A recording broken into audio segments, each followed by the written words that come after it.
What's going on, guys? It's Cliffy here. In yesterday's video I said I was playing as a team I've never played as before in Bradman cricket. That is the Perth Scorchers. So we come in here at a little bit of a sticky situation. 4 for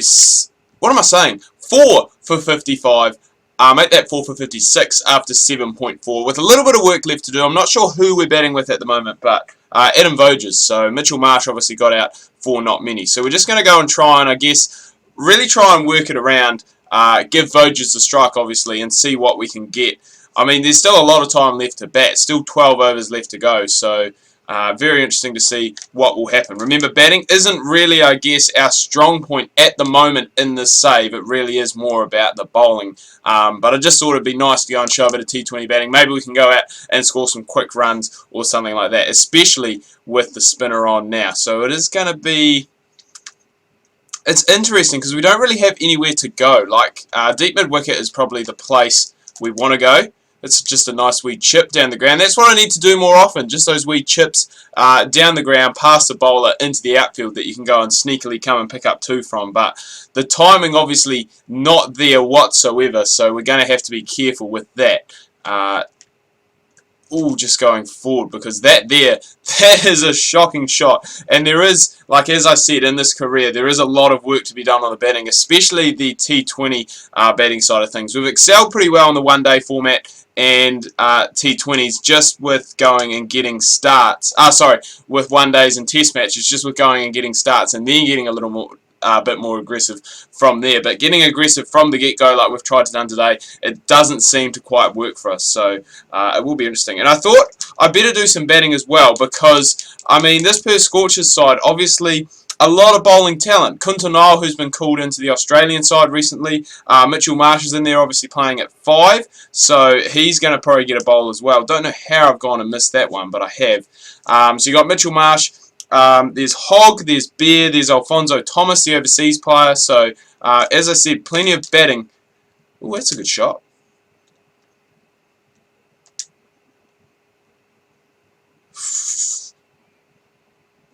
Good running to come back for 3. Oh, we're going to get overthrows too. We're going to take a 4. We've run 4. Probably shouldn't have done that actually, because it was the last ball of the over, looking to try and keep the strike. But we've run a 4, finally get some overthrows. Would have been nice if it went all the way, but can't complain about that. Dougie is bowling. I assume he's still bowling in this, from this end. So he troubled us a little bit in that first over. So hopefully he doesn't go and do the same as we pick up a single off the first ball. So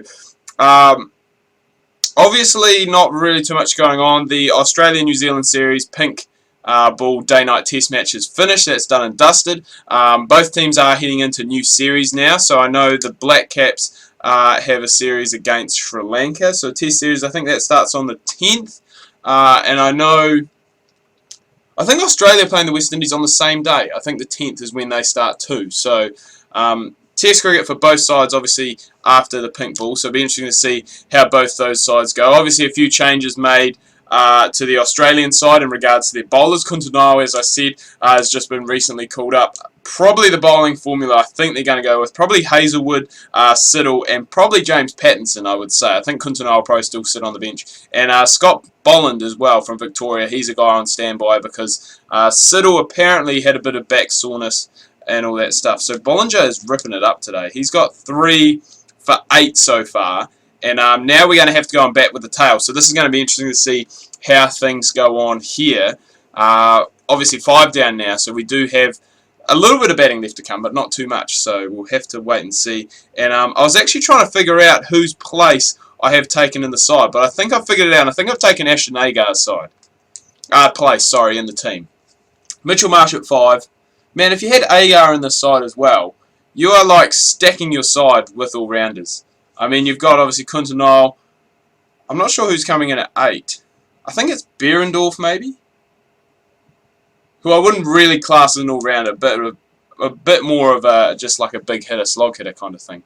But so we've got long off, wide off, extra cover. So cover's a point that we could go over. Deep square leg still there, so it looks, yeah, looking as though cover.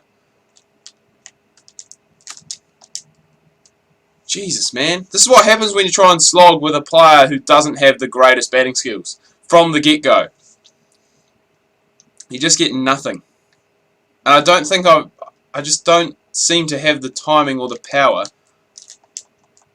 Get your foot back in the crease. Cliffy, this is embarrassing. You're making yourself look bad. 10 off 11.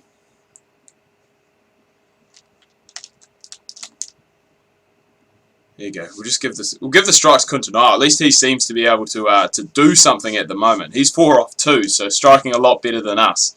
Another thing actually T20 related that I have just thought about, doesn't have anything to do with these two teams directly, but it does have to do with a Big Bash team. Friday today, obviously, first time it's happening ever. The Canterbury Kings taking on the Sydney Thunder in, I guess it's just a friendly game, a warm-up game for the Thunder, I guess leading into the BPL, the BBL, because the Kings almost have finished their season. I think when they play that game, I think they have, I think after that they may still have 3 games left to play. And Hussey and Watson playing for the Kings as well. So those are 2 big additions to them. So I'm currently sitting 3rd at the moment, the Kings. So they've got, I wouldn't say a lot of work to do, but with those 2, hopefully that's going to go and make a bit of a difference. And I guess get them over the line in those games that they may not have got over. So Bollinger's bowled outstanding today. I just cannot hit him at the moment. Just can't do anything off him. 5 for 75 at the moment, the Scorchers. Get all the way. You ripper. It is a 6. You beauty. There we go. That's what we've needed. That's what we've been going for, I guess, the whole time. And that's probably the area that we are going to look to try and target is down the ground. There's another one of those nice wee little chips. That one's been hit pretty well, actually. And Kuntanao just gets back for the second. But Cliffy moves on to 20. So things, I wouldn't say things looking up for him, but, you know, looking better, obviously, after that 6. It really has gone and helped us out a little bit. That one there's been dragged, and that is going to be gone. No way they're dropping those ones. So 20 off 17 with the bat for myself, which isn't too bad, not too much, well, not too bad of a debut, I should say, for the Scorchers. It's going to be interesting to see if we do back it up with the ball, if we even do get a ball, that is, which is looking like we are going to. So plenty of bowling, obviously, in this side, in the Scorchers side. So getting a bowl, I'm pretty happy with that. Hopefully, I mean, not the biggest total in the world to defend. We only, the Hobart Hurricanes only need to go at 6 and over. So we really are going to need some quick wickets. Probably look to bowl the side out rather than going and, was that a caught and bowled opportunity? Rather than going and trying to restrict them to a total. It's nice to see that we are actually being able to wear our favoured number 16, because quite often you go and play, I guess, not as a guest appearance for a side, but you go and play for a side and you can't wear that number. Normally it just chucks you down to number 1, which is a bit of a shame. I know it doesn't when I played for the Renegades in one of my saves, because I think Finchy wears 16 from memory. That's a cheeky shot from Travis Burt. He'll pick up 4. Don't mind that too much. If he didn't get as much of it, it's obviously going to go straight to first slip. And it's probably better to really try and get full, like we've done there, pick up the wicket. So that is a great comeback, obviously, after that 4. But it's better to go and be full, really full, and try and, I guess, get the batsmen to do that, get them to go and try and poke it to cover, or even try and get just straight through the gate.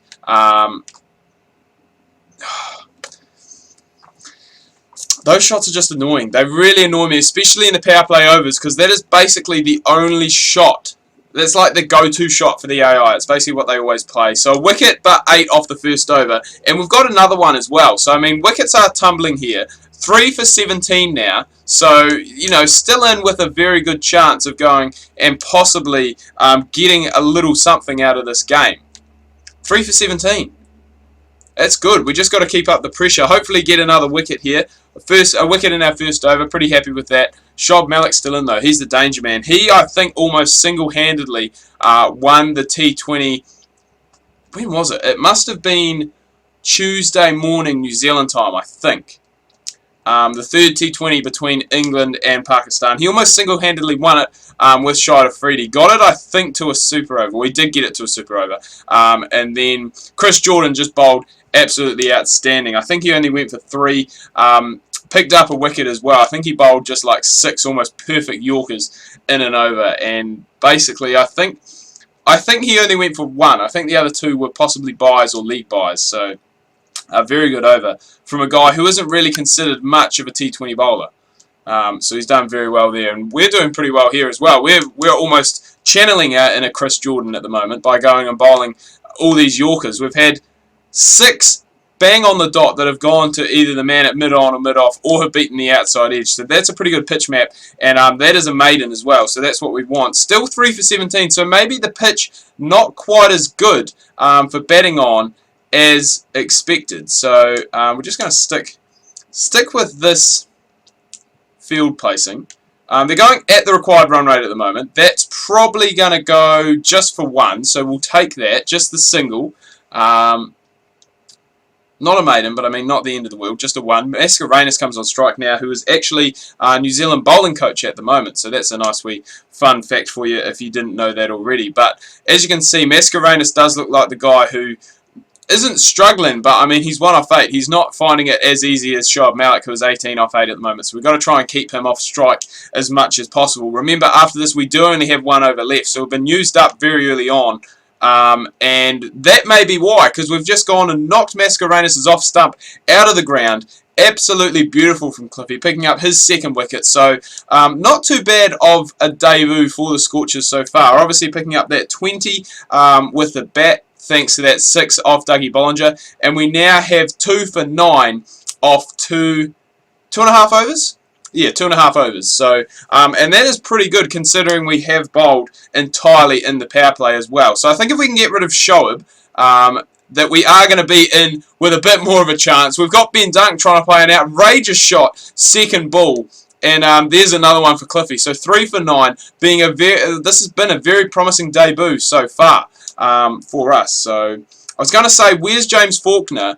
But he plays for Tasmania, not Hobart. So Gooblis, who I think actually, I'm not sure if he still has a record, but I think he has the highest score by number 8 in a first class game. I'm not sure if that's first class in the world or just first class in Australia. I think he scored 200 odd one game for Tassie. So pretty good score from a number 8 when you think about it. Right, so here we go. So we're into our final over. We've bowled pretty well to date so far. 3 for 13, I believe. So far. So we just need to go and, I guess, really try and keep things going. I'm probably going to pull my length back a little bit now that I do have that cover. I feel as though, you know, in those power play overs, you really want to go and try and get it full, get it up in the block hole, be bowling those Yorkers, and then when you get, that is a weak-ass throw. He's thrown that into the guy. And then when you get the field obviously spread, what I like to do is just pull the length back a touch. Because then you can go on, obviously, all your guys that are out on the boundary. You've got 2 guys down the ground, I believe. You've got your men at fine leg and 3rd man. So there's another opportunity for they go and try and play behind the wicket. And then I think the other one possibly... Actually, no, you don't have 2 men down the ground. You've got 1 down the ground. And then I think you have 1, not at square leg, maybe deep mid-wicket. That's just chipped in the air. That could have been a caught and bowled opportunity. And we're 1 ball away from bowling another maiden, which would complete, I would say, a fairly reasonable spell. It is going to be a maiden.